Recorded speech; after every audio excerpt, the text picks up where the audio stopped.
Perkhidmatan bas RM1 diperluas di 2 daerah lagi di negeri Perak dan penantian peserta rancangan pengampungan tersusun dan pertanian berkelompok akhirnya berakhir setelah menerima surat hak milik. Laporan lanjut bersama Muhammad Nasrik Muhammad Nesyarah. Silakan. Terima kasih rakan penyampai di Angkasa Puri. Seramai 212 peserta menerima surat hak milik dan notis 5A bagi rancangan perkampungan tersusun RPT dan rancangan pertanian berkelompok RPB di daerah Kampar.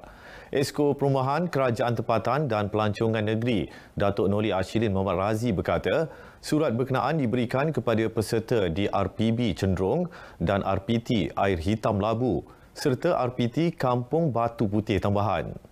Surat tawaran 5A sebanyak 56 peserta untuk RPB Cenderung. Untuk RPT Air Hitam Labu untuk menyelesaikan setinggan Labu Buci seramai 99 peserta mendapat hak milik pada hari ini. Dan juga untuk RPT Batu Tambahan Fasa 3 kita menerima sebanyak 57 orang peserta. Surat tawaran diserahkan oleh Menteri Besar Perak, Datuk Seri Ahmad Faizal Azumu. Tapi kami bersyukur sangatlah Yang Berhormat Datuk Noli Ashidin banyak membantu untuk memberi tanah ni kepada rakyat yang sekitarnya Dun Tuan Sekah. Oi, lama tunggu. Sekarang ni bercadang untuk nak buat tanaman kontan, nak tanam sayur-sayuran. Sekarang sudah dapat. Orang terima kasih sama dia lah. Jadi macam mana perasaan? Happy ke? Ya, very happy lah. Orang simpan nanti ada orang kalau buat satu rumah sendiri duduk kan macam tu. Selama dekat 5 tahun lah. 5 tahun. Apa perasaan bila dah dapat? Amat gembira lah. Sebab masalahnya dulu mak bapa saya pun tak dapat tengok ni. Baru-baru ni anak pula dapat atau pusaka lah. Jadi kita kena jagalah. Memang kita tak nak jual balik. Perkhidmatan bas rakyat RM1 akan diperluas di Batam Padang dan Kuala Kangsar. 40,000 penduduk di kedua-dua daerah berkenaan mendapat manfaat menikmati kemudahan ini. Pengerusi Jawatankuasa Infrastruktur Tenaga, Air dan Pengangkutan Awam Perak, Datuk Muhammad Zulkifli Harun berkata, kajian mengenai perkara itu kini di peringkat akhir dan ia akan dilaksanakan dalam masa terdekat. Ada perkhidmatan kepada rakyat seperti pelajar sekolah dan dari segi pengetahuan awam mungkin dengan adanya bas RM1 ini akan membantu mereka menyematkan kos sehari hidup dan sebagainya.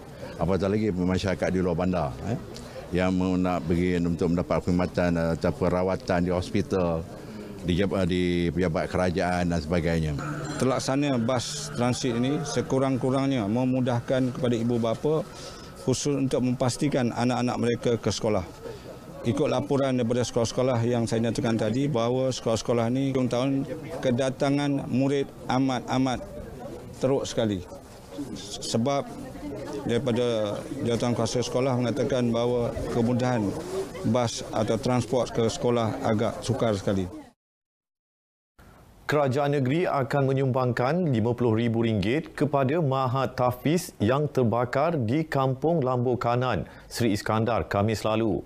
Esko Agama Islam dan Penerangan Negeri Muhammad Akmal Kamarudin berkata, ia merupakan bantuan awal daripada kerajaan negeri untuk Mahat Tahfiz tersebut.